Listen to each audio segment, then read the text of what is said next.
열렬히 환영해 주셔서 감사합니다. 제가 이번 주간은 홍콩에 있었습니다.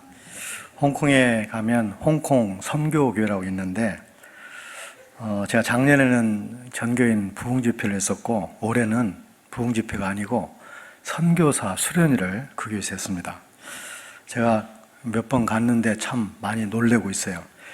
한 교인이 작년에 한 300명 정도 되는, 그래도 홍콩에서는 가장 큰 한인교회인데, 그래도 그렇죠. 이 교회가 선교사를 64가정 파송했습니다. 생명길 선교회라고 이 실크로드를 라이프로드로 바꾸자, 이런 기치 아래 선교단체를 파송하기 시작해서 제가 세보니까 64가정. 이건 파송이지 협력 선교가 아닙니다. 파송. 그래서 매년 1월 이 시간이 되면 일주일씩 7박 8일 동안 수련회를 합니다. 선교사.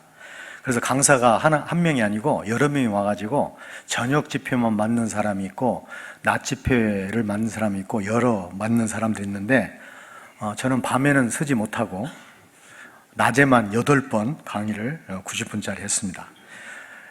그분들이 사역하다가 나름대로 은혜도 많이 나누고 지친 분들이에요. 그래서 이분들에게 말씀으로, 이분들에게 교제로, 이분들에게 성령 위로로 그런 함께하는 시간이었는데, 제가 그들에게 은혜를 끼치러 갔지만 사실은 제가 은혜를 많이 받고 왔어요. 너무 큰 힘이 되고 그들의 간증, 그들의 울부짖는 기도, 특별히 금요일날 밤에 했던 그 기도에는 제가 잊지를 못하겠는데, 막 이렇게 울부짖는 거예요. 하나님, 우리가 살지 않으면 선교지가 죽고, 우리가 살지 않으면 한국 선교가 죽고, 우리가 살지 않으면 한국 교회가 죽습니다. 우리를 살려달라고 막 울부짖는데, 그 쩌렁쩌렁한 그분들의 그 기도가 지금도 제 귀에 쟁쟁합니다. 참 귀한 분들이다, 대단한 분들이다, 대단한 교회다, 이런 생각을 하게 됐습니다. 그래도 강사인데 공항에서 좀 모시러 나오고 또 어디 좀 태워다 주고 그러면 얼마나 좋아요. 근데 작년에 가가지고 아무것도 없어요. 그냥 항상 택시로 이동하고 버스로 이동하고 전철로 이동하고 부목사하고 왔다가 담임 목사하고 왔다가 그렇게 번거롭게 해서 제가 저번에 물어봤어요. 교회 차 없어요? 제가 정말 놀랐어요. 없대요.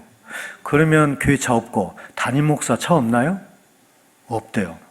그래서 제가 담임 목사한테 물었어요. 아니, 차가 비쌀 수 있는데 그래도 좀 허름한 차라도 하나 좀 사면 안 될까요? 그랬더니 그분이 딱 하시는 말씀이, 웃으면서 하시는 말씀이, 제가 계산해 보니까요, 차 한 대 사서 운영하는 돈 가지면 선교사 한 가정 더 파송합니다. 저도 오래된 차를 타고 있지만 제가 그 말을 듣고 제가 차 타는 게 갑자기 좀 부끄러워지는 그런 감동을 주는 교회예요. 지금도 계속, 이번에도 또 3가정 지금 훈련받고 있어요. 3가정 파송한답니다. 제가 그 사람들은 파송하게 되면 성사 훈련을 다 마치고 홍콩에 와서 1년을 살아야 돼요. 그 교회에서 봉사하면서. 그래서 그 교회와 그 선교사가 한 가족이 되는 거예요. 그러니까 이분들이 전부 다 알아요. 서로.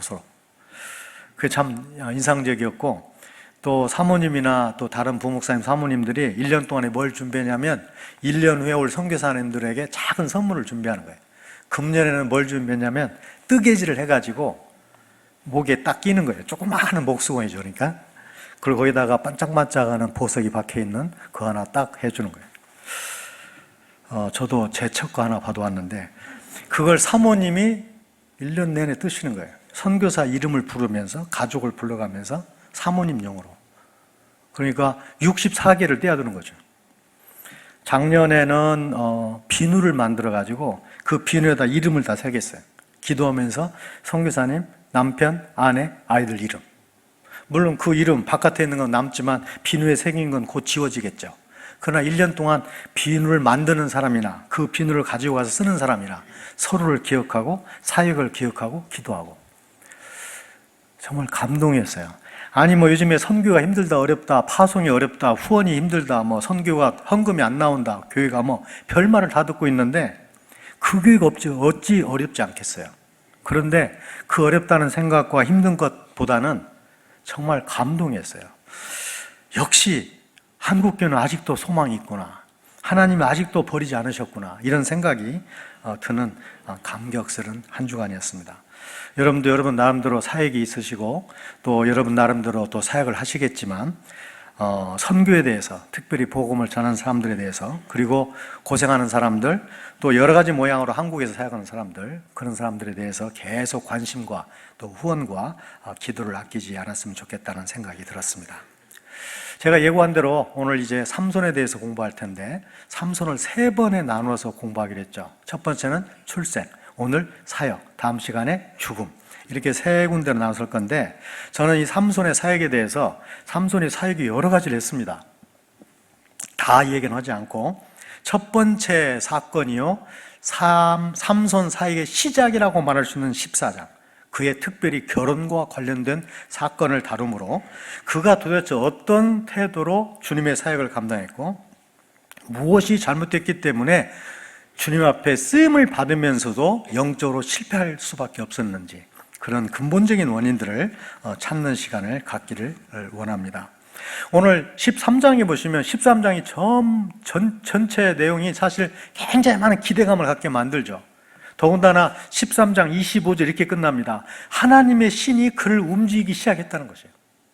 대개 다른 사사들의 경우라면 성령이 임했다, 사사들에게 성령이 임하셔서 뭔가 하게 하셨다 그러면 그 다음 구절은 이거야죠. 그래서 블레셋을 물리쳤습니다. 그래서 미디안을 크게 이겼습니다. 그래서 하나님의 대적을 이들이 이겨냈습니다. 그래서 평안이 몇 년 왔습니다. 이게 정상적인 사사들의 사역인데, 하나님의 성령이 그를 움직이기 시작했다는 기대가 대단한 그런 내용과 함께 14장 1절이 뭘로 시작하는가? 삼손이 블레셋 딥내에 가서 한 여자를 보았다는 것이에요. 그리고 그 여자를 아내로 삼게 해달라고 부모에게 요청하는 내용이에요. 더군다나 이 요청 내용이 말이 요청이지 잘 보면 명령입니다. 아주 무례한 명령. 왜냐하면 이 사람들의 결혼 제도가 원래 양가 부모가 만나가지고 서로 얘기를 하고 혼담을 얘기한 다음에 결정이 되면 이제 신부 쪽에서 신부 값을 요구해요. 얼마를 줘야 된다, 신부 값으로. 그러면 신랑 쪽에서 그 돈을 합의해서 줌으로 결혼이 성사되는 거예요. 그런데 여기는 아무 그런 전통이고 뭐 결혼이고 다 없고 그냥 삼손이 가서 딥나에 가서 블레셋 여자를 봤는데 여자가 마음에 들었다는 것이에요. 그래서 결혼하겠다는 것이에요. 이게 보통 이스라엘 사람이라도 있을 수 없는 일이에요. 왜냐하면 딥나에 사는 블레셋 여자는 지금 삼손의 부모가 얘기하는 것처럼 할례를 받지 않은 사람들이에요. 이스라엘 사람들은 무할례자와 결혼해서는 안 되는 걸로 되어 있어요. 더군다나 삼손은 태어날 때부터 나신인으로 살다가 나신인으로 죽어야 할 사람인데, 이 중요한 인간의 한 대사, 이것을 블레셋 여자, 이방 여자와 결혼하겠다는 것이에요. 이 블레셋 여자가 누구냐면 이 사람이 정복하고 공격을 해야 할 바로 그 대상이 블레셋이에요.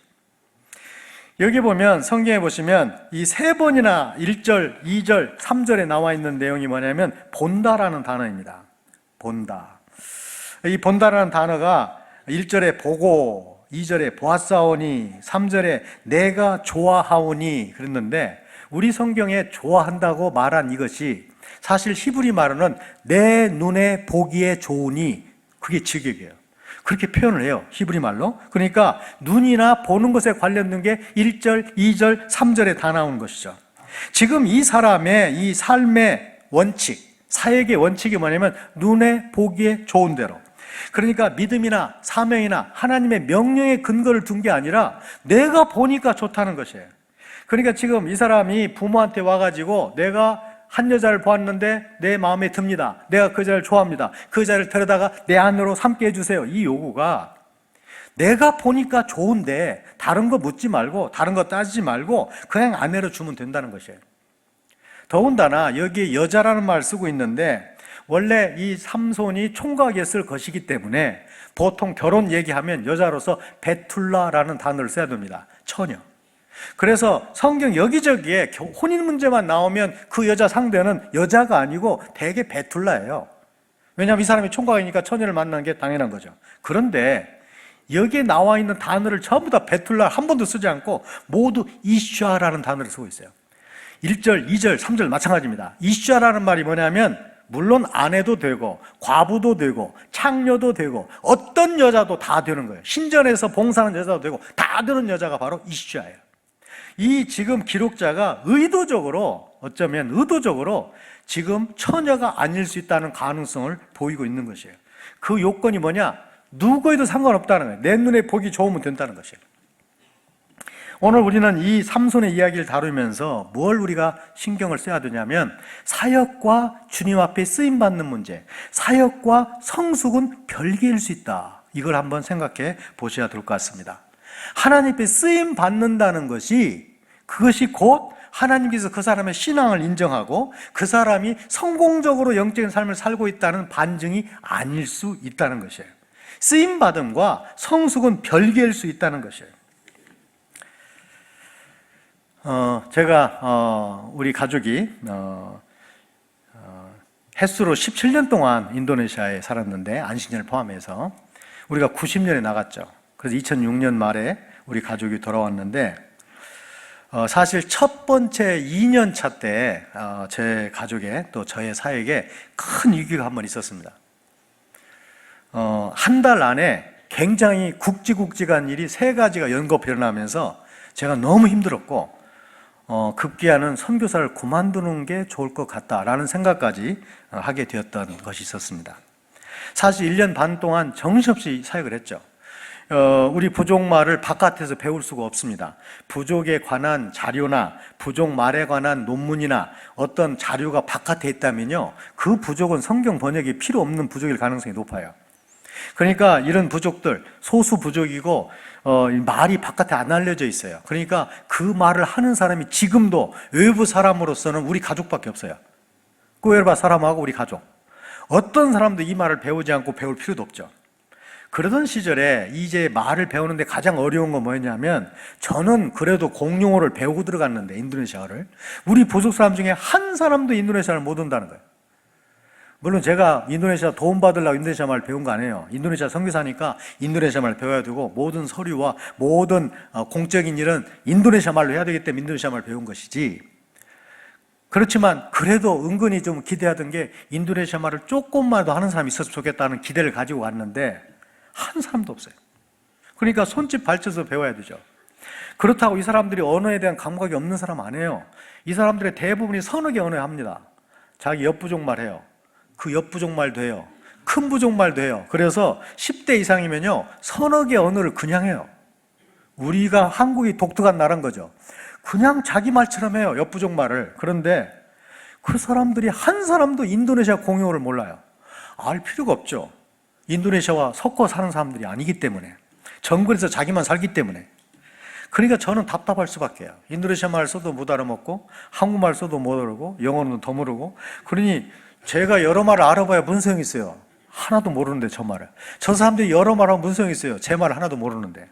그러니까 손짓발짓 배우던 시절에 참 어렵게, 답답하게 언어를 배우고 사역을 했는데, 1년 반쯤이 돼가지고 한 언어 조력자가 너무도 대단한 희소식을 저한테 전해준 것이에요.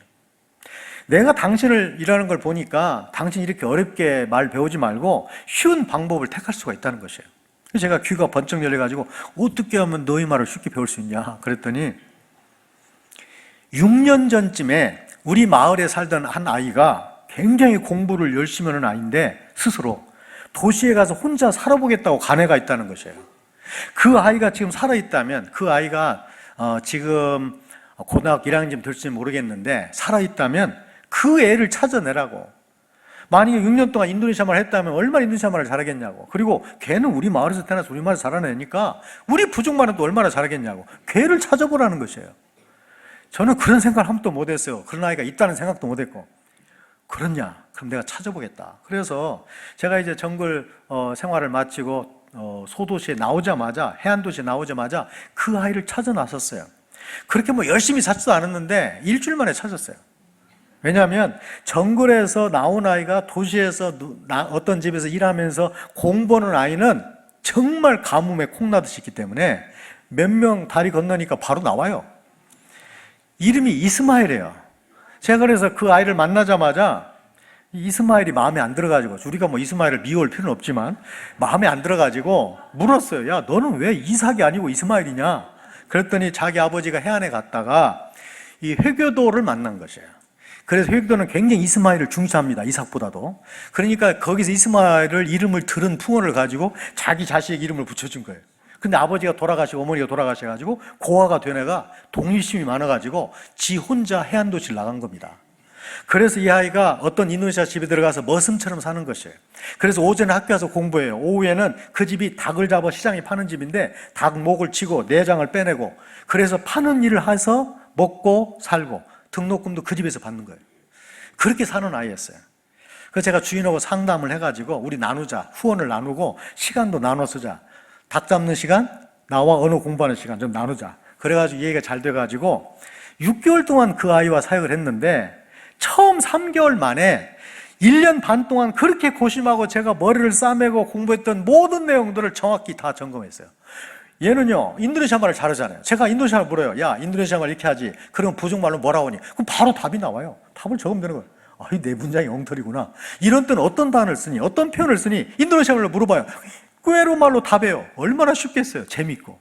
그러니까 뭐, 진도가 얼마나 빨리 나가는지 사역을 하면 할수록 재미가 나고, 그래서 제가 그 6개월 동안에 사역하면서 별 생각을 다 했어요.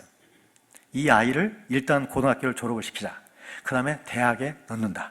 그 다음에 신학교를 보내자. 만약에 잘 되면 유학도 한번 생각해보자. 그래서 이 아이를 우리 마을에 번역 선교사로 세워가지고 제가 신약을 번역하고 나오면 이 아이가 구약을 번역하고 이 아이가 목회를 하고 학교도 맡기고 이제 다 해야 되겠다. 뭐 엄청난 계획들을 세워가지고 막 해나가는데 재밌었어요. 제가 딱 계산해 보니까 우리가 보통 신약 성경을 한 선교사가 들어가서 신약을 완성하는데 20년이 걸리는데 평균 제가 딱 계산해 보니까 7년이면 끝나겠어요. 내가 한번 기록을 세워야 되겠다. 그래가지고 이제 너무 재밌게 나름대로 계획을 세워가지고 막 나가는데 6개월 만에 이 아이가 아픈 거예요. 아이고 무리를 했나 뭐 때문에 그러나. 그래가지고 이제 외국 사람만 가는 가장 비싼 병원에 입원을 시켰죠. 얘를 살려야 되니까요. 장티푸스와 상당히 유사한 띠푸스, 인도네시아 말로 띠푸스라는 병인데 뭐 설사 많이 하고 뭐 구토하고 뭐 고위로 올라가고 상당히 복잡한 병이에요. 병원에 입원을 시켰는데 일주일 동안 뭐 주사 맞고 치료하고 약 먹고 뭐 해가지고 많이 좋아졌어요. 의사 선생님이 이렇게 얘기했어요. 다시 일주일 동안만 집에 가서 잘 관리하시라고. 먹는 거, 그다음에 드리는 약 잘 먹이면 문제가 없을 거라고. 그래서 저도 이제 굉장히 하나님께 감사하고 또 의사 선생님한테 감사하고 퇴원을 시켰어요. 제가 이제 3일 동안 인도네시아 사람과 함께 사니까 이 아이가 3일 동안 그 집을 방문했어요. 점검하고 보고 괜찮구나 보고 보니까 괜찮을 것 같아요. 나을 것 같아요. 그래서 이제 제가 밀렸던 일, 못했던 일 그 아이 때문에 나흘 동안 안 갔어요. 뭐 혹시 일이 있으면 연락하라 그렇게 해놓고. 그런데 퇴원한 지 일주일 만에 제가 안 간 지 나흘 만에 그 집에서 연락이 왔는데 애가 죽었다는 거예요. 제가 놀랐어요. 아니 이 애가 나흘 전까지 멀쩡하고 의사 선생님이 낫는다 그랬고 약도 됐고 죽을 리가 없는데 제가 정말 믿어지지 않아가지고 그 집을 달려갔는데 정말 죽었어요.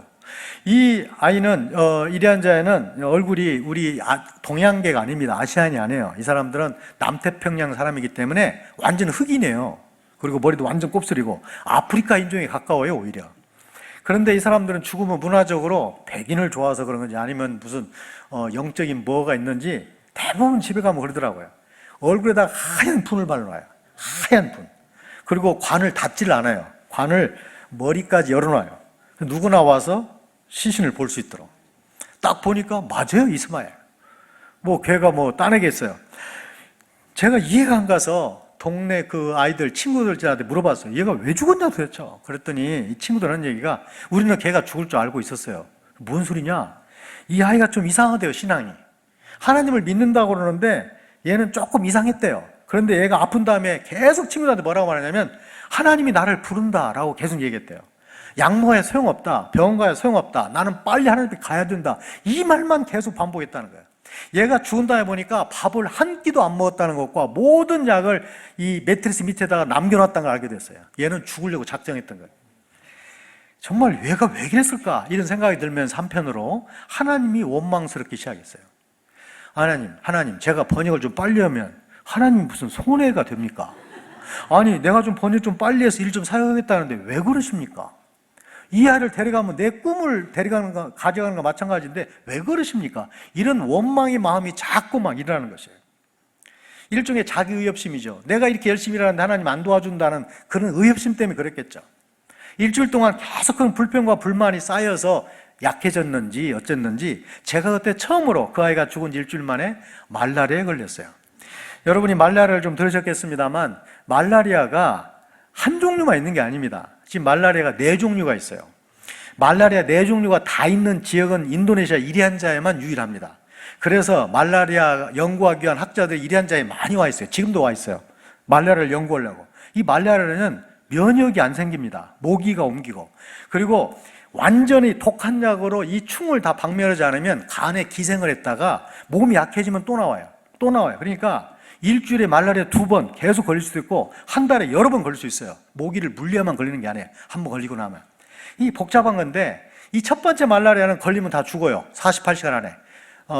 우리 그 동료, 우리 단체는 아니지만 호주의 50대 그 당시 중반 선교사님이 이 말라리아로 죽었어요.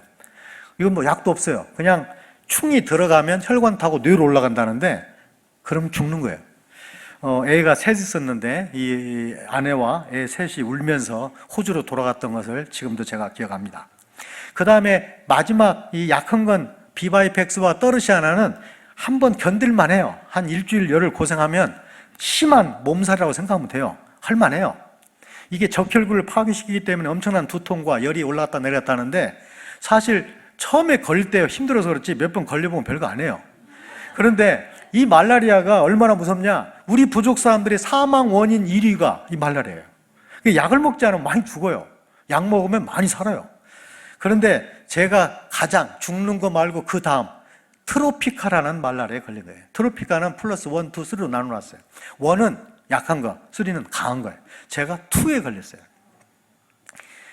제가 굉장히 건강한 편인데 그걸 걸렸는데 일주일 동안을 완전히 기어다녔어요, 집에서.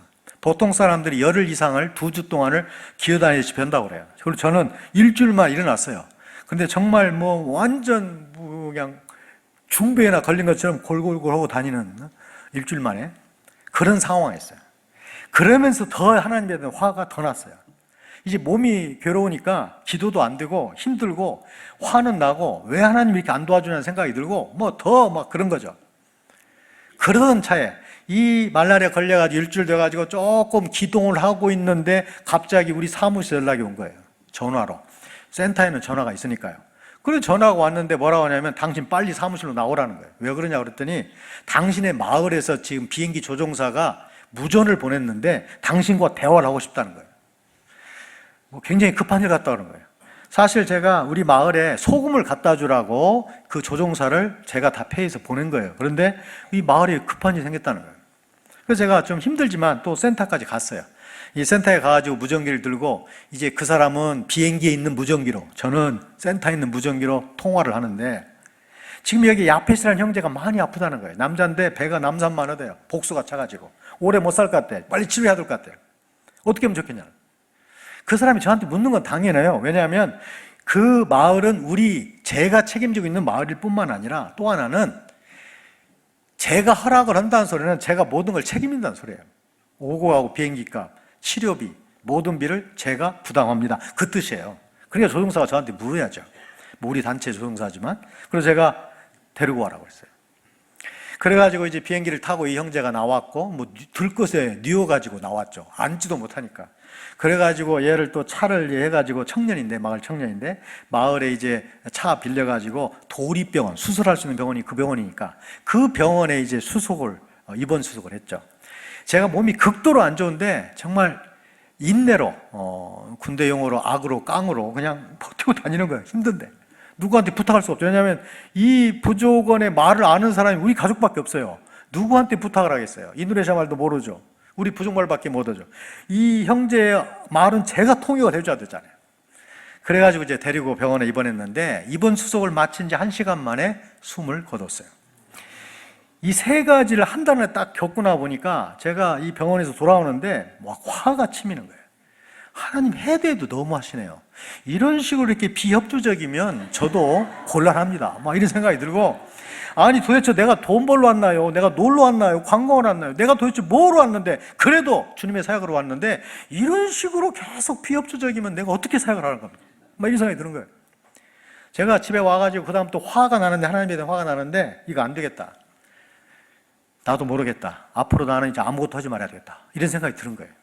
그래서 제가 3개월 동안 이상한 짓을 했어요. 아무것도 않기로 한 거예요. 먹고 자는 것 외에는 아무것도 안 해요. 말씀 보지 않아요. 기도하지 않아요. 혹시 성경도 옆에 두면 안 돼요. 혹시 성경이 눈에 들어올까 해가지고 말씀이 멀리 갖다 놓고 아무것도 않기로 한 것이에요. 기도도 안 해요. 하나님한테 원망도 안 해요. 아무것도 않기로. 밥만 먹고 잠만 자고 쉬기만 하는 거예요. 3개월 동안을 그러니까 선교사가 제 처가 보다 못해가지고 이런 말까지 했어요. 당신 이러려면 선교사 우리 옷 벗고 그만두자. 가자 한국에. 이게 뭐냐 이게. 이런 말까지 했어요. 제가 그런 말을 들으면서도 아무 대꾸도 안 했어요. 하나님에 대한 원망과 불평을 그런 식으로 한번 해보고 싶었던 것이에요. 그런데 3개월 동안 그렇게 하면서 하나님께서 제 마음속에 말씀을 들려주시기 시작했어요. 잔잔한 음성을 들려주시는데 하나님 이렇게 말씀하셨어요. 네가 왜 여기 와 있냐? 이 얘기부터 시작하셨어요. 네 일하러 왔냐? 내 일하러 왔냐? 너는 이스마엘을 향해서 그렇게 대단한 계획, 그렇게 대단한 비전, 이렇게 엄청난 걸 갖고 있던데 네가 나와 한 번이나 상의한 적 있냐? 이게 네 프로젝트냐 내 프로젝트냐? 도대체 성경 번역은 네 일이냐 내 일이냐? 내가 언제 너한테 성경 번역 빨리 하라고 그러더냐? 언제 내가 성경 번역 사역 잘해가지고 칭찬받는 사역자가 되라고 하더냐? 내가 너한테 원하는 게 뭐겠냐? 이곳까지 이 정글까지 부른 이유가 뭐겠느냐? 한 가지밖에 없다. 나와 깊은 교제 나누고 네가 성숙하는 것이다. 그게 너에게 복이고 그 성숙을 통해서 남들도 하나님과 교제하도록 만들어주는 게 네 사역이지. 네가 성경 번역하는 것은 사실은 수단에 불과한 거다. 그런데 너는 이 수단에 빠져가지고 일에 빠져가지고 도대체 너는 누구 일하고 있느냐? 이 말씀을 잔잔하게 계속 채찍처럼 저에게 들려주셨어요. 제가 3개월 정도 되면서 이제 깨달음을 얻고 그렇구나. 내가 지금 뭔가 잘못 생각하고 여기 와 있구나. 이걸 깨닫게 되었어요. 사실 그 뒤로도 제가 일에 파묻히기 시작하고 일에 열심을 내다보면 하나님과 교제가 멀어지고 하나님과 교제가 멀어지면 여러 가지가 영적으로 조짐이 나타나고 그러면 다시 그때를 회상하고 그랬지만 완전히 그 병이 고쳐지지는 않았지만 지금까지도 그 생각을 잊을 수가 없어요. 제가 너무 사역에 묻히고 일에 묻혀가지고 진짜 중요한 걸 잊어버릴 때마다 그때로 돌아가고 싶은 거예요. 아, 그렇지. 오늘 이 삼손을 보시면 도대체 삼손을 왜 하나님께서 그런 능력을 주셔가지고 이 사역을 시키는지 삼손이 정확히 이해를 못하고 있는 것 같아요. 그러니까 삼손은 마지막까지 쓰임을 받습니다. 심지어 그는 죽으면서까지도 3,000명과 함께 블레셋 방백들, 왕족들, 귀족들 3,000명과 함께 장렬한 전사를 합니다. 그런데 그렇게 쓰임받은 삼손이 마지막 순간까지 하나님의 사람으로 쓰임받았던 삼손이 영적으로는 철저하게 실패하고 있는 것이에요. 하나님과의 교제가 잘못되어 있고 그의 마음속에 성숙에 대한 개념이 없기 때문에 그렇습니다. 우리가 특별히 오늘 삼손에 대해서 여러 가지 생각해야 되는데 특별히 이 4절에 나와 있는 부분을 해결하는 게 중요하다고 생각을 해요. 4절에 보시면 마치 이 삼손이 블레셋 여자와 결혼해서 이 블레셋 사람을 혼내주는 것이 하나님의 계획에 있다는 것으로 되어 있고 부모는 몰랐지만 그렇다 이렇게 되어 있어요. 그러니까 언뜻 보면 삼손이 블레셋 여자와 결혼하는 것이 하나님의 뜻이었구나 이렇게 생각하기 쉬워요. 그러나 만약에 그렇게 생각하면 어떤 문제가 생기냐면 하나님께서는 나신의 규례를 깨가면서 나신의 규례를 성공하기를 원하고 계시는 거야. 하나님은 진리를 위반하면서 진리를 순종하기를 원하고 계신가? 그렇지는 않단 말이죠. 그렇다면 이 문제는 다시 봐야 돼요. 더군다나 우리의 이 성경 번역이 약간 문제가 있어요. 이 부분에. 여기 보면 이렇게 있죠. 삼손이 틈을 타서라고 주어가 틈을 타는 게 삼손으로 되어 있는데 성경 원문에는 삼손으로 되어 있지 않습니다. 그가로 되어 있어요. 3인칭 단수 그가. 그러면 여기서 지금 하나님과 삼손과 이 얘기이기 때문에 분명하게 그가 누군지를 밝혀야 돼요. 삼손인지 하나님인지. 그래서 우리 성경과 킹제임스만 제외하고 거의 대부분의 성경들은 하나님으로 해석합니다. 우리 성경은 삼손이 틈을 타서, 그러니까 지금 삼손이 계획을 세운 것이에요. 이 블레셋 여자와 결혼해가지고 블레셋 사람을 징벌하는 계획을 세운 것이죠. 삼손이 틈을 타서 뭘 하려고 하니까. 그런데 주어가 삼손이라고 보면 안 돼요. 내용이 앞뒤 문맥을 보면 하나님이에요. 그러면 결국 하나님께서 지금 기회를 잡으려고 뭔가 삼손을 쓰고 계시단 말이에요. 그러니까 삼손의 요청이, 삼손의 계획이 옳아서 하나님 인정하신 게 아니라 삼손이 계속 우기니까 허락해 주신 것이에요. 마치 부모가 삼손을 반대합니다. 너 그러면 안 된다. 우리 동족에도 얼마나 좋은 여자가 많은데 왜 하필이면 할례 받지도 못한 블레셋 여자에게서 아내를 취하겠다는 것이냐? 라고 반대를 하는데 삼손은 거기에 막무가내요. 하겠다는 것이에요. 그렇게 계속 고집을 피우니까 하나님도 허락하신 것이에요. 이런 걸 어려운 단어로 허용적 작정이라고 합니다. 허용적 작정. 이거 하나님께서 우리가 계속 고집을 피우면 그래, 이게 구원 문제는 아니니까 내가 허용해 주겠다는 것이에요. 그러나 그 책임은 네가 지라는 것이에요.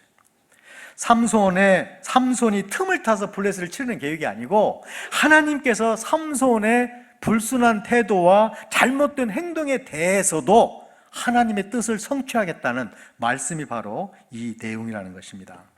그래서 공동 번역도 여호와께서 블레셋 사람, 표준 세번역도 주께서 블레셋 사람을, 그다음에 현대인의 성경도 여호와께서, 쉬운 성경도 여호와께서는 다 주어를 여호와께로 했어요. 영어로 볼 때 NIV도 여호와께서 주어로 하나님을 넣어놨어요. 그렇다면 지금 이 행동을 보면서 바로 그 생각을 해야 된다. 지금 여기 보시면 이 삼손이 딥나로 내려갔다는 단어를 14장에서 4번이나 5번이나 사용합니다. 물론 우리가 뭐 지방을 내려간다, 서울 올라온다 이렇게 쓸 수 있는 말이지만 이 짧은 내용에서 5번씩이나 내려갔다 이 말을 쓰는 이유가 뭘까? 기록자가 의도적인 것 같아요. 지금 이 사람은 사명에 따라 움직이는 게 아니고, 비전에 따라 움직이는 게 아니고, 하나님의 명령에 따라 움직이는 게 아니고 자기가 가고 싶으면 가는 거예요. 만약에 이게 7km밖에 안 되는데 딥나와 소라가 7km를 왔다 갔다 했다, 자기 멋대로, 이 말은 이 사람의 모든 영적인 상태가 자기 멋대로, 자기 하고 싶은 대로, 자기 눈에 보기에 좋은 대로 하는 사람인 걸 볼 수 있어요. 더군다나 이 사람이 부모에게 말할 때도 마찬가지입니다. 결혼을 요청하는데 내가 그 여자를 좋아하니 나를 위하여 그 여자를 데려오라는 거예요. 이게 요청 같지만 사실은 명령법이에요. 지금 그 당시 결혼은 두 양가가 만나서는 거라니까요. 그런데 지금 여기서 이 사람은 그런 걸 다 무시해버리고 내 눈에 보기 좋으니까 데려오라는 거예요. 이 말은 내가 좋다는데 무엇이 문제입니까? 그 말과 똑같아요. 이것은 다시 사사기 정신이었던 자기 소견에 옳은 대로 행동했다는 그 원칙을 이 사사 삼손도 따르고 있다고 말할 수 있습니다. 이 삼손이 나중에 이제 부모와 함께 내려가다가 포도원에 들어갑니다. 사실 이 포도원에 들어간 것도 그냥 넘길 문제가 아니죠. 이 나시린은 포도주를 마셔서도 안 되고 포도의 소산 어떤 것도 먹어서는 안 돼요. 그래서 포도원을 가는 것 자체가 위험해요, 사실은. 그런데 이 사람이 포도원을 갑니다. 거기에서 사자를 만나죠. 젊은 사자라고 했으니까 좀 약한 새끼 사자나 늙은 사자가 아니에요. 힘이 왕성한 사자예요. 그 사자를 삼손이 죽이는데 놀랍게도 성령이 역사하세요. 지금 이 사자를 죽이는 것은 사사의 직접적인 사역이 아니에요. 이 사자 죽이는 것과 블레셋 징벌과 무슨 관계가 있어요? 그런데도 불구하고 하나님의 영이 그에게 임하셔서 힘을 주심으로 사자를 찢어 죽일 수 있도록 하세요. 그러면 이것이 삼손에게 주는 교훈은 무엇이겠는가? 하나님께서 앞으로 너를 어떻게 사용할 것인지, 너의 힘이, 근원이 어디서 나올 것인지, 너는 어떤 태도와 자세로 주님의 사역을 감당해야 할 것인지를 보여주는 서막과 같은 것이고 샘플과 같은 것이에요. 거기에서 삼손은 하나님의 그 메시지를, 그 교훈을 얻지 못하는 것 같아요. 그러니까 이 사람이 하나님만을 신뢰하고 그 힘이 하나님에게서 나오고 네가 하나님께 붙들린 바 될 때만 정상적으로 하나님의 사역을 감당할 수 있다는 교훈을 이 사람은 거기서 얻지 못하는 것이죠. 나중에 보면 이제 수수께끼가 나옵니다. 수수께끼가 뭐냐면 자기가 찢어 죽인 사자에 며칠 후에 가보니까 거기에 벌떼가 있고 꿀이 생긴 것이에요. 그래서 그 꿀을 우리 성경에 보면 걸어가면서 먹어요. 그냥 배고파서 먹었다고 생각하면 안 됩니다. 이 꿀이 어디서 나온 꿀이냐면 시체, 죽음에서 나온 꿀이에요. 이 삼손은 나신인데 나신은 시체를 가까이에서 안 됩니다. 만져서는 더더욱 안 됩니다. 그런데 이 삼손은 아무 생각이 없어요. 자기가 나신인 줄 알 텐데 그 꿀을 가면서 먹어요. 그리고 자기만 먹는 게 아닙니다. 부모님이 갖다 드려요. 이 효행이라고 보면 안 돼요. 왜냐하면 이 꿀을 어디서 나오는지 말하지 않고 먹임으로 말미암아 부모도 바로 부정하게 만드는 것이에요. 그러니 이 삼손은 이 일을 하죠. 그러고 난 다음에 그걸로 끝나지 않습니다. 나중에 수수께끼가 벌어지는데 이 사람들의 결혼식이 그랬다고 그래요. 신랑이 함께 흥을 돋우면서 술을 마시고 그 다음에 서로 수수께끼를 내고 친구를 붙여주면 친구끼리 좋은 시간을 갖는다고 그러는데 그 수수께끼를 내는 것에 이 소절이 그걸 삼는 것이에요.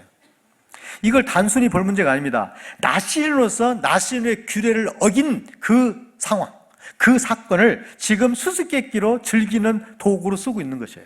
다른 말로 말하자면 이것은 자랑거리도 아니고 이건 말할 수 있는 거리가 아니에요. 이건 수치예요. 나시린으로서. 그러니까 사실 이 문제는 회개거리예요.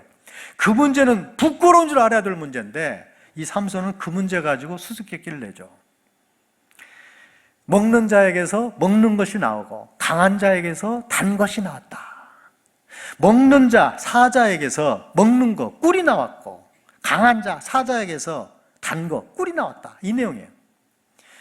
사실 여기서 삼손은 언어 유희를 하고 있습니다. 사자가 알이라는 히브리 말이고 꿀이 또 알이에요. 그러니까 알이라는 단어가 두 가지 뜻을 갖고 있어요. 그 풀자가 뭐냐면 알이에서 알이가 나왔다. 그 말이에요. 사실은. 이 언어를 유희까지 써가면서 즐기고 있어요. 이 수수께끼를. 사실은 그렇게 즐겨야 할 문제가 아닙니다. 여기 보시면 또 무슨 말이 나오냐면 암송아지로 얘기하죠. 너희들이 이렇게 비밀을 캐낸 것을 보면 내 아내에게서 귀뜸을 받아서 한 것이지. 그걸 뭐라고 표현하냐면 너희들이 내 암송아지로, 자기 아내를 암송아지로 표현해요. 이건 굉장히 아내를 경멸조로 얘기하는 겁니다. 그리고 이 암송아지는 그 당시 중동에서는 성적인 상징물이었어요. 그 얘기를 하고 그 다음에 뭐라고 말했냐면 밭갈다. 이 밭갈다라는 말은 카라슈라는 히브리 말인데 이 밭갈다라는 말과 조용히 한다, 침묵을 지키고 매복한다는 단어가 똑같은 단어예요. 이게 나중에 16장에 가보면 삼손을 잡기 위해서 블레셋 사람들이 매복해서 밤새도록 종용이 했다고 되어 있는데 종용이 했다는 말이 카라슈예요. 카라슈가 바로 금방 말씀드린 밭갈다는 말이에요. 놀라운 것은 이런 단어들이 계속 연결돼 가지고 어떤 깨달음과 어떤 지침을 주고 있는데 이 삼손은 거기에 대해서 아무 관심이 없습니다. 자, 이제 마지막으로 그렇다면 우리가 오늘 이 삼손 얘기를 통해서 우리가 얻어야 할 교훈이 무엇인가? 특별히 2019년을 이제 시작한 우리에게 필요한 하나님의 말씀이 무엇이겠는가를 한번 간단히 생각해 보겠습니다. 첫 번째로는 제가 제 간증을 통해서 말씀드렸던 것처럼 하나님께서 우리에게 원하는 것은 사역 자체가 아니다. 열매 자체도 아니다. 더 중요한 건 하나님과의 관계다. 교제다. 그러니까 아무리 사역이 대단한 결과를 내는 한이 있더라도 하나님과의 관계가 무너지면 다 무너지는 것이다. 하나님 우리에게 원하는 것은 성숙이지 하나님과의 교제지 절대 사역 그 자체가 아니다. 여러분이 귀한 사역들, 귀한 봉사직을 맡으셔가지고 1년 동안 잘 감당하셔야 될 것입니다. 충성하셔야 될 것입니다. 그러나 더 중요한 것은 그 사역 자체보다도 하나님과의 교제, 하나님과의 관계, 하나님 안에서 영적인 성수라는 사실을 우리는 깊이 생각해야 될 것입니다. 삼손이 이렇게 쓰임을 받고 실패한 이유가 그에 대한 의식이 없었기 때문이 아닌가 생각이 돼요. 두 번째로는 불순종보다 더 악한 것은 뭐냐면 그 불순종을 가볍게 여기거나 그 불순종을 마치 자랑거리가 되는 양 얘기하고 다니는 것이에요. 이건 굉장히 위험한 것이고 하나님이 기뻐하지 않는 것이죠. 이 삼손은 자기의 불순종이에요. 그게 뭐냐면 나신의 규례를 다 어겨버린 것이에요. 그걸 가지고 수수께끼를 만들어서 마치 자랑처럼 즐기고 있는 그의 모습을 보면서 우리가 그의 전체를 밟아서는 안 된다는 것이에요. 또한 우리가 생각할 수 있는 건 뭐냐면 세 번째로는 하나님의 사람은 세상의 유혹에 넘어가면 그것이 곧 실패로 이어진다는 것입니다. 지금 여기에 보시면 사실 이 삼손의 아내로 나와 있는 딥나의 여자가 블레셋 여자가 삼손을 사랑한 것 같지도 않아요. 삼손만 괜히 좋아했지. 왜냐하면 문제가 생겼는데 그 동족의 위협을 삼손한테 나누지 않아요. 그리고 그 동족이 위협을 하니까 이 여자가 꿰어가지고 그걸 다 풀어버려요. 그런가 하면 나중에 이제 삼손이 자기를 미워한다 생각하고 그 부모는 또 이 여자를 다른 친구에게, 삼손의 친구에게 아내로 주어버려요. 이런 내용들을 보면 삼손은 그냥 어떻게 보면 이용만 당한 것이에요. 사실 어떻게 보면 세상의 유혹에 넘어가는 것이고 예수 믿는 사람에게는 실패로 이어진다는 사실을 기억해야 될 것입니다. 마지막으로는 인간의 실패에도 불구하고 때로는 인간의 불순종에도 불구하고 하나님은 하나님의 계획과 하나님의 뜻을 성취해 간다는 것이에요. 지금 이 삼손이 블레셋 여자를 아내로 맞이하겠다는 불순한 태도와 이 행동의 결단에 대해서도 하나님께서는 하나님의 뜻을 이루는 일로 그를 사용하시는 걸 볼 수 있어요. 그렇다면 우리가 알 수 없는 일, 힘든 일, 어려운 일, 우리가 감당할 수 있는 것처럼 보이는 일을 만났을 때 오히려 하나님께 의지하고 하나님을 신뢰함으로 감사할 필요가 있는 것이죠. 하나님은 그 일을 통해서도 결국 하나님의 뜻을 이루실 것이기 때문에 우리가 그걸 믿기 때문인 것입니다. 오늘 특별히 삼손의 사역을 통해서 사역보다 더 중요한 것이 있구나, 사역의 열매보다도 더 심각한 것이 있구나 라는 것을 우리가 1년 동안 주님 앞에서 금과 옥조로 삼고 사실 수 있는 저와 여러분이 되기를 주님의 이름으로 축원합니다. 기도하겠습니다. 하나님 감사합니다. 오늘 또 복된 이 자리에 저희들을 불러 모아주셨고 주님을 예배, 찬양, 경배하며 말씀을 나눌 수 있는 은혜 주셨습니다. 이 시간에도 간구하오니 우리 1년 동안 2019년이 하나님 사역에도 열심을 내야 되겠지만 그보다 더 중요한 하나님과의 교제, 하나님과의 가까이 지냄, 하나님으로부터의 영적인 성숙을 사모하고 추구할 수 있는 저희들이 되게 도와주옵소서. 하나님, 이 삼손처럼 쓰임을 받으면서 영적으로 계속 실패하는 삶이 아니라 오히려 영적으로 계속 성공하는 삶을 살 수 있도록 우리 한 사람 한 사람을 붙들어 주옵소서. 예수님의 이름으로 기도하였습니다.